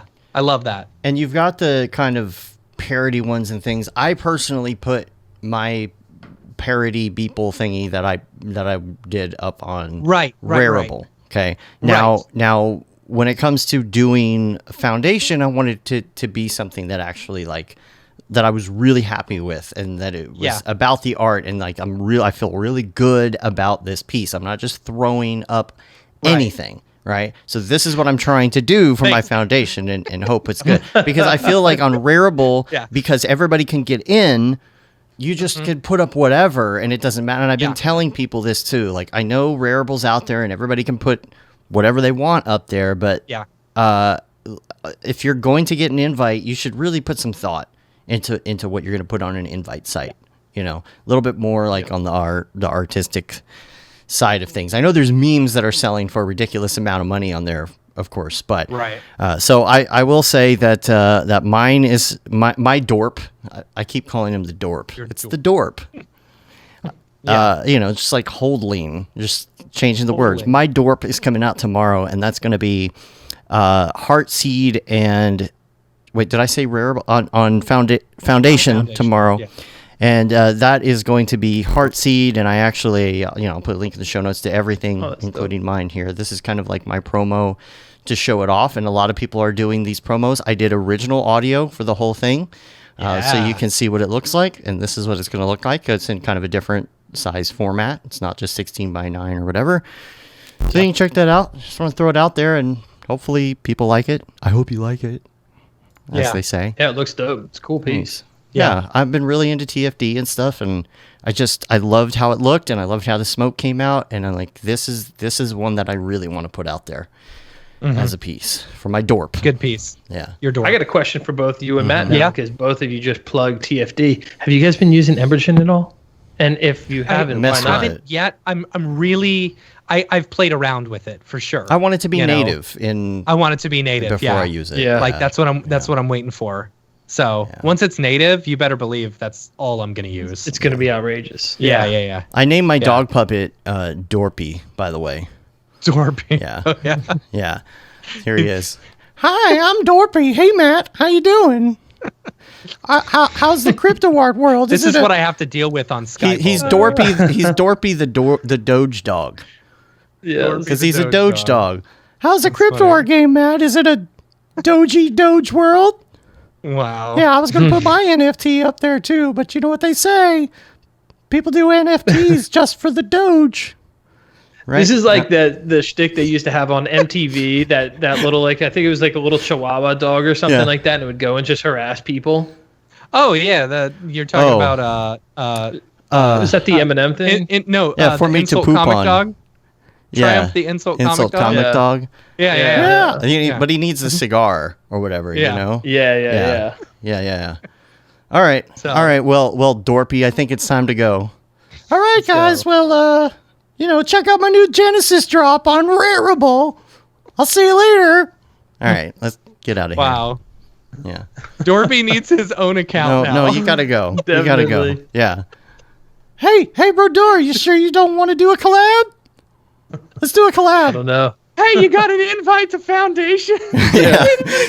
I need an invite to Foundation. Anyway. Oh man, good old Dorpy. He's always good for a laugh. I already mentioned the Clubhouse calls, which are going great. Like Brodeur, you had the Clubhouse call last night with Barton, and of course the REFs are doing the weekly ones usually on Fridays, which are great. We're trying to see if we can record those. They make it impossible to record. You can't. Yeah, I think Christo might have something. I did one. I don't know, maybe someone else remembers it. I don't even remember. I don't know what the hell day it is anymore. I think it was on Tuesday. Maybe it was on Wednesday of last week.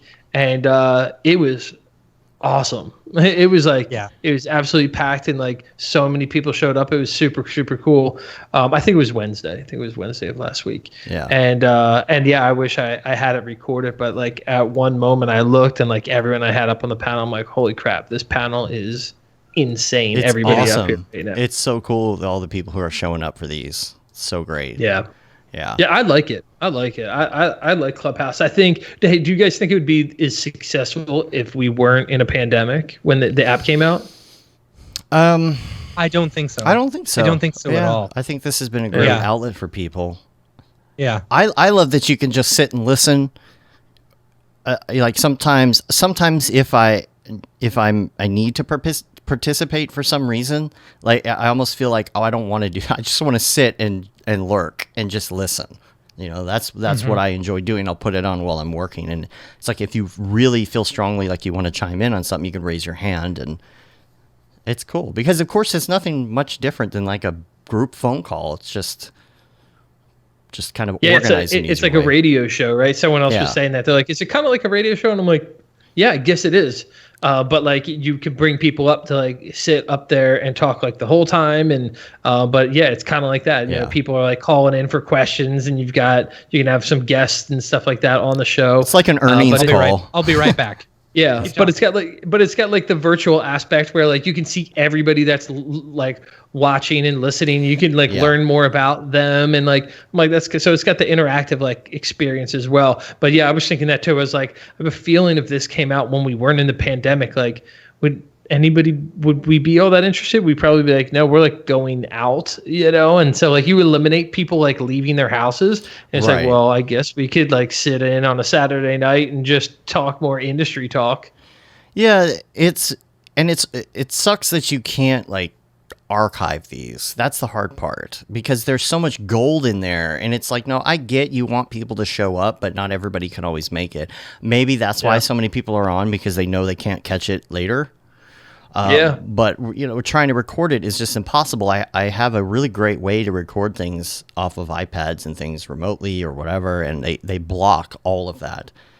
So the solution for me to record REFs was to put two iPads next to each other under a blanket and let one play and one record, which is ridiculous and sounds terrible. The only way you could do it is to connect one to or connect an old iPad that has the actual headphone jack on it, which they got rid of. It's like I can't even connect a headphone jack to these old ones or to these new ones. So I'll have to get an old iPad, get Clubhouse on that in order to record. But they have weird policies. I think like they find out you're recording, they'll kick you out or something. Yeah, I think so. Yeah, I guess I did hear that. I think like people found that out like after they didn't know that you couldn't, because I guess it was probably a couple weeks ago at this point that Christo was like mentioning that he was like recording them and like the setup that they had to do, but maybe he's stopped since then if they're like cracking down and trying to stop people from doing that. Yeah, I do wonder though. Like, I'm cool with it, like them getting deleted, because honestly, like if they weren't, do you know how many NFT talks there'd be by this point on the webs floating around? It'd be nuts. So it's like maybe it's kind of a blessing that they delete and they disappear. If you're a part of it, cool, you get to see it. If not, they're gone, and that's that. Yeah. And Mark says there's a headphone jack adapter for the phone. Yeah, you can do that too. I just don't have one. I gotta figure out where I can get one. The other notes that we do have here, though, gosh, there's so much more. Real quick, I think it was funny. Good thing it was a short show, right? We were sitting in short show today. We were sitting in the Discord NFT and chatting the other night. And I was like, guys, I'm curious. Do you think Crypto 888 is actually Beeple? No. Giving back to the community. It's just a joke. I'm not saying it really is, but I was just joking. It was really funny because Joey Camacho chimes in and he starts going through Crypto 888's tweets and reading them with Winkleman's voice. That's funny. The mysterious collectors, But speaking of Beeple, real quick, I just want to say I don't know if we get any collectors, but so the infected piece, I check my infected piece every single day, what the prices are, and it's been a while since there's been a sale because the last one was 288,000. Since then, there's been quite a few price drops. So, and the infected piece is one of the most, is the most rare of the 3 of his open editions. So if you're looking to get an infected piece, I'd say go for it now because there's a couple, there's 2 or 3 that are under that 288. So it's probably a really good deal. One of them's 128,000. Another one's 164,000. But what are the numbers? Because what number they are is going to make a difference too. The one of them's number 77. Another one's kind of low. It's number 40. Oh, I wonder who owns that one. So anyway, I'm just saying they're priced to sell right now. I saw a really good price drop on that number 8 into the ether. Yeah, I know. It went from 8,888,888 to it dropped by $8 million to only $888,888. Yeah. That's a deal. That's y'all a should buy steal that right one. there. Wonder who owns that you get one. it for 90% off the original asking price. It's funny. You'd be stupid not to buy that. Well, I am. Yeah. It is very at those interesting. prices. How can we not? Yeah. And that's not all. What's interesting is because I've been watching all the Beeple pieces, and stuff like that. I actually had someone hit me up on Instagram the other day saying, "Hey, do you want to sell this? I'll trade you for one of the Beeple Christie's ones." And I thought about it for a second. He's like, "I've got 2 of them." I'm like, "You have 2 of them?" I said, "You can buy mine." "Oh, I'm not really looking to buy it." I was like, "All right, whatever." I don't know. That sounded a little iffy to me. But yeah.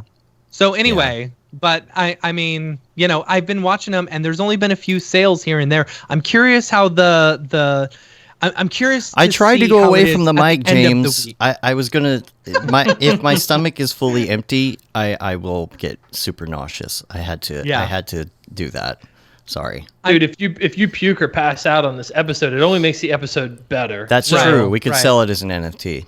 I have actually been saying we should sell all the drop episodes as an NFT. Right. I don't think we can hit the file size limit on that correctly. Yeah, but you do it as a still image, and then you do the attachment with it, and the attachment with it is a Dropbox link or whatever to the actual thing. Gotcha. What's the file size limit? What is it? Depends on the site. Yeah. There's that's 20 meg, and then there's 50 meg, I think. On some of them. I'm not exactly sure how all of that works, and I know it goes to decentralized servers in the end, but I'm not sure if when you do the original post on some of these sites, if they're actually having to do with the upload limit of their particular front-end web software before it goes into that process. Yeah, because Nifty's is high. From what I've seen. Yeah. Because I was because all mine are 4K.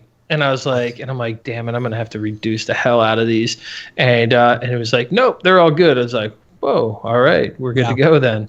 Once you get done with that drop, I'd love to off the air pick your brain about the process and stuff like that, because I feel like that's something that not a lot of people, especially with Nifty, get to experience. With the file limit though, it's sometimes if you've got a lot of stuff that needs some better compression, you might it might be difficult. Mine in particular, it loops 4 times before it does the main loop again. It plays out 4 times in a loop, and so and my music is designed to loop at the beginning of that, right? So you'll hear this little upward tick, and then it kind of loops at the beginning. The thing is, I wanted to put a couple loops in there, but I also wanted to keep it full res, and I and I didn't want it to have a bunch of compression in that smoke, because smoke easily has like terrible artifacts. So I ended up having to like highly compress it as much as possible to hit that 50 meg limit for foundation. But then also I had to back off the resolution and only let it loop one time in order for it to look good. So that's something to consider when you're building something like that. I would have been screwed if I had a 50 meg limit. Like, you know, that's for me, that's kind of a bottleneck, because I want whoever gets my work to have like crazy resolution to it. I know. I would love for them to get the ProRes files, right? Yeah, and if like you have to go anything longer, like than like a 5-second thing, or even even a 5-second like at HD would be higher than 50 megs, you know, or at 4K would definitely be. You could do an unlockable that unlocks the super high res version they can have with it or something if you wanted. But that's not what's actually like tokenized, right? I know. It's not. Minted. Well, the link to the unlockable is minted. So a lot of people will put you can do like a bit.ly link, and that bit.ly link can change if you wanted it to, and that goes to something else. But again, no, that's, of course, it's not the original being high res, the minted version, but you could provide it in case they wanted to use it. Because my thought is like, if somebody wanted to put this in a digital frame or just really be able to like study it and look at it, and just appreciate what it actually looked like on the screen before it was run through garbage compression. Right. That'd be nice. Yeah, because I think out of 16 pieces, I only had 2 that I had to like slightly adjust, and they're still like very high res, but they're just under what the standard of a 4K resolution would be. But it's no, it's still there. But yeah, I think for Nifty, and like I don't think they care sharing this, but like I think I was able to do up to 340 megabits, and so it's like, almost everything that I had a couple pieces that were longer, and those were like 350 or 345. They were all close, so I barely had to adjust them to get them to fit the length, to where it's like if someone was to put it on a big screen somewhere, like it's really going to hold up. So what do you think about studios getting into this space right now, and studios and brands in general? I am personally super on the fence about it. I'll say this, like, I can make some exceptions. We were actually talking a bit about it on Clubhouse yesterday as well. And who knows, my mind can change at any point. I like this. Depends on how much money a studio is going to pay you to mint their NFT, right? I think there's some things in question. At first, though, I'm completely against it. I don't like the idea of studios doing it. This is like a decentralized space that's like giving the artist the name, and it's not housed under a studio again. It's not like I don't want this to become a space where it's like, and the studios again are the ones like, and all the artists disappear. It's just a function of that studio name, and everyone's hidden. And I hate that idea. I'm like, no, this is for the artists, and it's like uplifting artists and not studios. Now, obviously, like, I feel like it should be on paper. If your track record over the past decade is to not pay employees overtime, have employees come in on the weekends, not give them any compensation, work them insane hours, bring young artists in for 2 years and put them in the grindhouse to where when they leave after 2 years, they never want to work in the industry again. If you are one of those studios, you are not allowed in this space whatsoever. We will determine what studios will come and enter in this space. And you better been nice and treating us well, paying us properly, and now you can come into this space. It's like, this is our space. So like, I truthfully don't like the idea.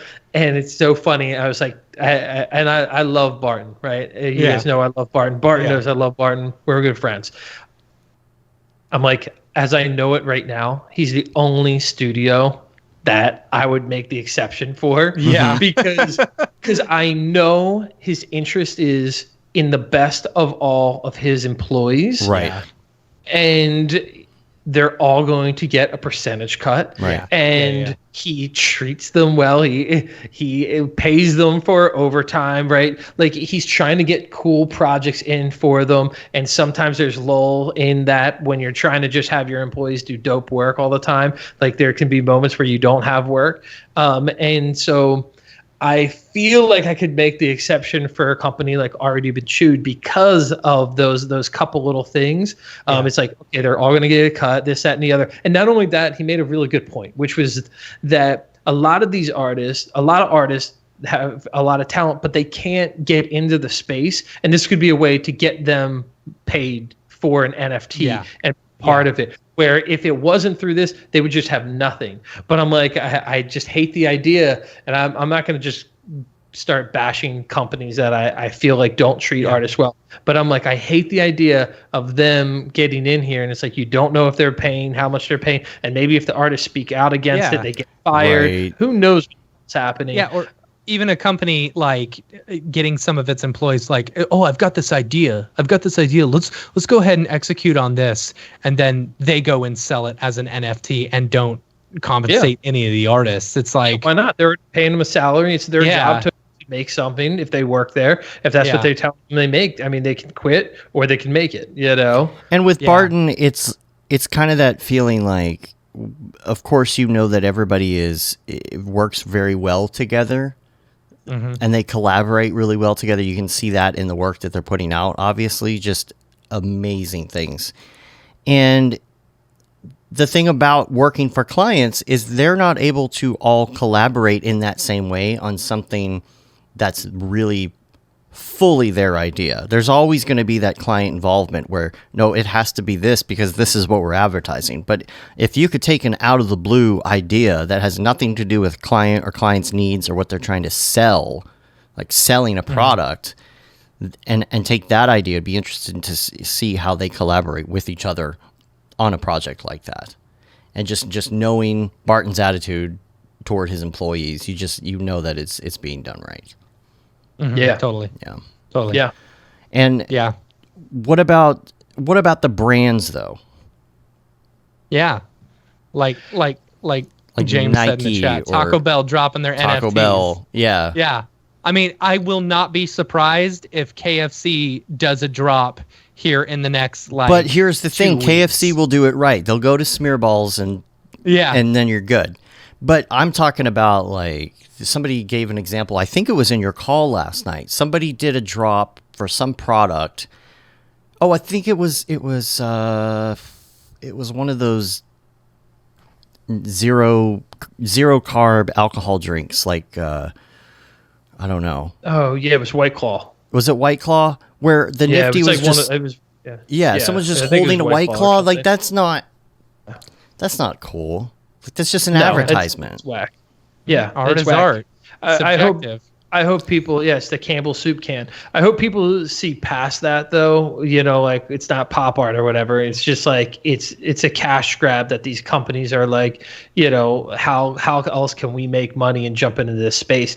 You're not going to keep the companies out, but I think again, if you make it so everybody's educated within the space and it's like, well, they didn't buy it. I mean, I've seen some celebrities put some stuff up and I was like, I mean, they sold, but in my mind, that was a bomb. They bombed. It did not sell. Yeah. Yeah. And I was like, good, I'm glad. But you know why? Yeah. That's because we are keeping everybody educated about what is cool in the space and what is not cool in the space. And if we sell that, then that's the market, you know? And so we have the ability to make it if somebody comes into this space and, you know, we're like, if Taco Bell comes in, we're like, no, man, like we're going to, we are the ones who hold the value on it. I mean, obviously I guess they could bid on their own thing and like mark it up. But, you know, as long as like we play the game right. And I think we can control the narrative of who enters this space and who doesn't. The companies are definitely going to come in. I don't even like it. Like, I mean, I love me some Wu-Tang, right? Wu-Tang had their drop, and I thought it was awful. I looked at it, I was like, do it right. Go there's so many amazing artists out here that would love to work with Wu-Tang who would knock this out of the park. And you did some whack piece and put that up there. It's like, come on, man, see the thing through, like bring in an actual digital artist into this space, and then you'll really do well in it. And if not, I kind of want all these companies to kind of crash and burn. It's like, no, the artists have the power in this space. The collectors love art, and if the artists don't say that one's approved, I don't think it gets approved, honestly. And how does the curation and even critique work? It's like, okay, art is subjective, so you can't critique me. How does one, even as a company, go about, like, what about, I mean, Nifty's kind of high up there, right? And then in contrast to that, you got Rarible with like everything. So where's the middle ground where you're at least doing a little bit of sorting and quality control? How do you decide? I mean, it's okay. It goes back to classic capitalism, right? Mm-hmm. You know, what I don't know. No, that's not necessarily true, because I've seen a bunch of crap, you know, that I deem as crap, you know, being sold for lots of money. You know? But the space is young though too, and I think that plays a part of it. Like, people don't know, like a lot of collectors don't know what all the artists know. You know, they see it there and they're like, oh, okay, must be cool. And it's like, no, that's actually a rip off of so-and-so's work, or that's just a copy. Or speaking of, that exact same thing happened to me. So some rando on Twitter messaged me and said, explain yourself, and posted that other version of the same one that I did. They're like, explain yourself. It's like, dude, you jerk. Okay, how dare you have the same idea as someone else? Art history for you, and point out that we were both imitating one specific artist. Right. Yeah. It didn't say anything after that. No. Well, it's Twitter, so you can yell at anybody anonymously. But as far as critique, I mean, you have to imagine, if you're a believer that this space is going to live for a long time, and I think it is. I think it's here forever. I think it is too.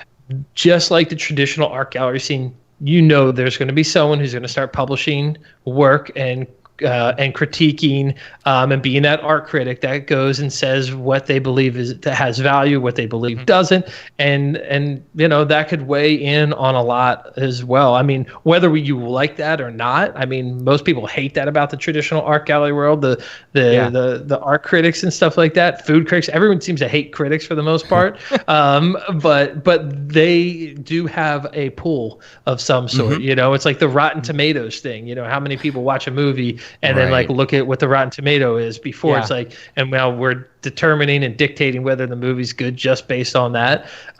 So I think that'll enter into the space as well. I think it'll offer good things and bad things too, right? Like, obviously, like, it'll help, because I see on Foundation, I thought Foundation started off like really hot. I was like, ooh, this could be a really dope one.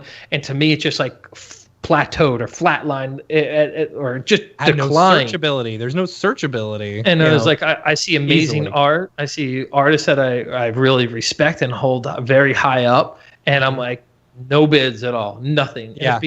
And I look at the work around them and I'm like, it's not even on the same level. It doesn't even deserve to be next to yours. And yours is just flushed out. And so I love the idea of artists getting to invite artists. I thought that was super cool. But then you're leaving it to like, it's like artists are obviously just going to give them to their friends and stuff as well. And like try and like and there's no level of what the art is. Now, obviously art is subjective, but you know, I think a lot of us could agree on 80% of good work and bad work. And maybe there's another 20% that like people are indifferent on, or like, I could see how it could be good. But I think majority speaking, we could probably determine what is good and what is not. Yeah. And do you think that the supply... I got to use the restroom again. Be right back. There's supply and demand right now in this industry, right? There's going to be a need for artists or lack of a need for artists. Where are we right now? Where do you even think we even fall in that? I mean, everybody's trying to get an invite. So does that mean we're at the point where the supply of artists is higher than the current demand? And will that change? I think so. Don't you think right now there's more artists than there are collectors? I would imagine that. It's hard to say. I mean, they're so secretive as well, kind of. Yeah, they're just and there's kind more of collectors coming into space. I mean, that's one of my favorite things about Winkleman is like when he came in. Like, and like I think Matt was saying that like he's like seeing some of his friends make X amount and he's getting like jealous and FOMO over it. I just like eating it up. I literally see people making this money and I'm just thrilled because this is what our industry deserves. Yes. And so like I don't have an ounce of jealousy. I couldn't be happier. Like, and that's like straight from my heart. I could not be happier. I think jealousy is the wrong word because you're happy. You just kind of wish that you could do it too. You know? Yeah, for sure. No, I get that. It's not like he wishes they didn't get it. Right. But yeah, and so like because of those kind of big drops also, I think we all win. And I think that's the way you have to look at it. It's like, yeah, people getting into Christie's is a win for all of us. Do you make the millions that he's going to make from it? No, but now that outlet is available to you. But you know what I mean? like, where it wasn't before. Let's just say all these people get in, right? All these people get into the space, and everybody's got their invites to whatever platform it is. At that point, is there a surplus of artists, or do you think more collectors during this are coming into the space and that it's just going to continue to flow? Will we catch up with that demand, or I'm sorry, will we like flip the other way? Will there all of a sudden be more collectors to the point where all these artists are definitely needed? I think it's going to always be, I feel like it's always going to be even. I think there's always going to be equal amount of collectors to artists. And I think there's just going to be tiers, you know, and it's like, I would love to own a Picasso painting, but I know I can't afford it. So I guess I can, like, I also like this artist, you know, and I can't afford that. And I would like to have that on my wall as well. You know, so I think there's definitely going to be tiers and people that like, I mean, I would love a share of Bitcoin right now. You know, but it's like, do I want to spend, you know, that money? And it's like, I don't really feel like shelling out $40K, or I can't. I mean, I know you can get, like, you don't have to buy a whole share, but like, just let's play the game. And so it's like, I don't have $40K, but Ethereum, I could get a whole share of Ethereum, right? You know, or any of these other ones, you know, any of the altcoins that, you know, that we're into as well. And it's like, so that's why I think there's always going to be a space for any artist, any, like, whatever level you think you're at, because the mind and the genius of a lot of the people in the crypto space in general, they've been doing super high risk deals for years at this point. And like, it's a hard thing to wrap for them. Yeah, it's a hard thing for a lot of people to wrap your minds around, but it's like they're throwing thousands and hundreds of thousands of dollars around and losing and making, and like, it's just this way of life for them right now. Yeah. And they also like altcoins where it's like, hey, we could throw in, I think this altcoin is going to be successful. Let's throw 20K at this. Let's throw 50K, 100, whatever, $1,000, and take a chance that in 5 years from now, that it's going to be the next, you know, Bitcoin or Ethereum or whatever it might be, or just something different, and they make that. And so I think there's definitely a spot for artists of all levels, because a lot of the collectors that are savvy in the space also think about investment, and they also love art, and they want to find artists that are up and coming. They want to find artists that they think are going to blow up, and they want to be on that track and saying, I knew that artist was going to be killer. Yeah. And I invested that money. I think that is super, super dope. And that's for everybody.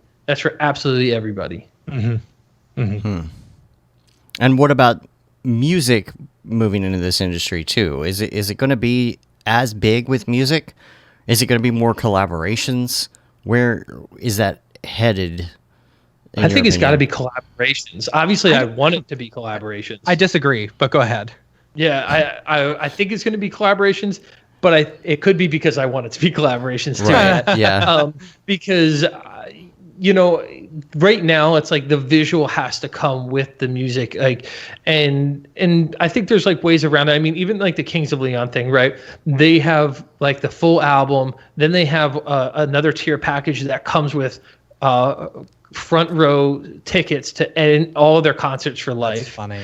And then the third one is like a full music video paired with the visual, like paired with the audio. And I'm like, that's dope. I feel like you can't cut out the visual though. I from what I see, the collectors are very much into the visual aspect. And I see, or I've seen ones that didn't really focus on the visual not do as well. I think collectively, all the ones that didn't have a visual didn't do nearly as well as the ones that did have a visual paired with it. Yeah. What do you think, Matt? Well, when you're talking about NFTs and stuff like that, I'm not thinking just about like selling it on a art space. When we're talking about audio, I'm thinking about you're minting that to the blockchain, saying that I physically own this, this like a song, this track, album, right? Yeah. So the cool thing about smart contracts and this whole stuff is like it has the ability to also combat piracy as well. Because if you're not, they could build a way to where you link your MetaMask or whatever wallet to Spotify, or to some iTunes player or something like that. And then you physically have that stuff, you physically have that, you own that album, right? Yeah, it could help. And you with have a lot the of things ability in to copyright. resell it to someone else, but then you actually physically lose that, from your wallet. So you can't listen to it again unless you physically own it. I think that's going to be the new thing that audio people are looking at and looking into, because piracy, they got to get out of their record label deals. That's what's going to have to happen. Yeah, because they're still getting totally screwed. So they all have to figure out how to get out of that, and so they can get the power back to them as well. And think about this. You're a little artist, right? And you've got like a single or something out on Spotify, and you say, hey, you can buy my entire album on NFT, just link it to this player. Whoever can come up with the player and can come up with the wallet that links the two, you're solid. That's $1 million. That's $1 billion idea right there. Yeah, copyright's going to be absolutely huge. When do you think that's going to come into effect? Where you couldn't use your Google image on Google without it being blocked. Like you couldn't. It's going to be a while. Like, no, it's copyrighted. It's going to be to the point where everything is minted, and in order to do that, it's got to be a lot faster and, of course, environmentally friendly. That's environmentally friendly, and it also has to be like almost free. Because right now this goes back to what I was talking about earlier. The minting prices are ridiculous. I can give away my stuff for $1, but it still costs someone $55 on top of that to buy it. Yeah, we're talking about more in a microtransaction game where, let's say you want to buy an album, it's actually minting a copy of it for you. It's not saying like it's some rare piece. It's minting your copy that you paid $10 for. It's like an open edition, right? That is constantly open or something that allows someone to buy a new copy of that. Yes. And then you've got the thing that plays it and all this other stuff that keeps it all in one place. Yeah. But then I think we're just talking about probably two different things, because then we're saying that then that doesn't really have a high value, right? Because it's about scarcity. It's mainly about the technology. It's whatever you can buy it for. Yeah.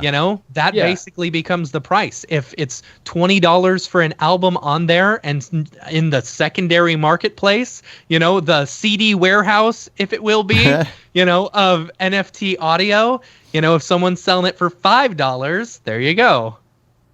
Yeah, I don't know. Yeah. Brodeur, tell us about this webinar. Yeah, so for Azo, I think you have to register for it, and that's the company that I'm ambassador for right now as well. And if you go, we've got like a whole big announcement of like things that we're going to talk about. It'll be after my drop, and so if like you want to learn more about pretty much everything we've talked about today, and like go even further with it in NFT space and kind of my how I've wrapped around my head around it and invested. Like I've been crazy invested in this right now. But we're also going to talk about other things too, and just like being a better artist and creating, and how everything about the digital art world, because they're, like I said, they're really into, all the arts and making kind of a big wave. So it should be a really good talk on their platform. So I definitely say register for that. In addition, I did not give away nearly, like, I just scratched the surface of like my drop on the 15th. So like definitely follow this week because there's like a lot of other crazy elements to my drop. And see, there's lots of stuff you haven't mentioned yet. Yeah, and so I'll be like trickling them out. So like the name change, like that's a big one because I don't know. I felt like it was like I did it for me, and I was like, I don't think anyone else that's like kind of like, you know, already established has like decided to just up and change their name. It was so funny. Like after I decided I was going to do this, I heard G Monk and Beeple on a podcast for FITC. I guess it was the conference, but it was like live on video. And I think G Monk and Beeple were like, yeah, like don't change your name. Like that'd be suicide. You shouldn't do it. G Monk was saying. And I was like, damn, I already knew that I was going to do it. You know, like I hadn't told anyone, I wasn't accepted to any platform yet. I was like, but I'm definitely doing it, like period. And I was going to do it regardless of whether I was on there. Yeah. But like, so the drop, it's definitely the first and the last. There's more, there's something there's other things that make it like definitely very unique to the space. I'm ripping my heart out for it. Let's just say that. Yeah.